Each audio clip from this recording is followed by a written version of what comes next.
হৰি নামৰ ৰসে বৈকুণ্ঠ প্ৰকাশে হৰি নামৰ ৰসে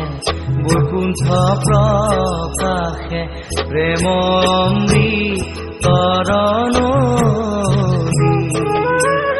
শ্ৰীমন্ত শংকৰে পাৰ ভাঙি দিলে শ্ৰীমন্ত শংকৰে পাৰ ভাঙি দিলে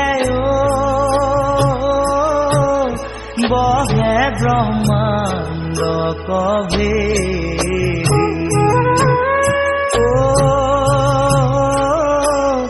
বহে ব্ৰহ্মাণ্ড কভেদি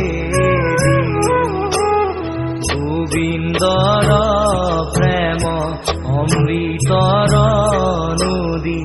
বহে বৈকুণ্ঠৰ পৰা চাৰি পুৰুষাৰ্থ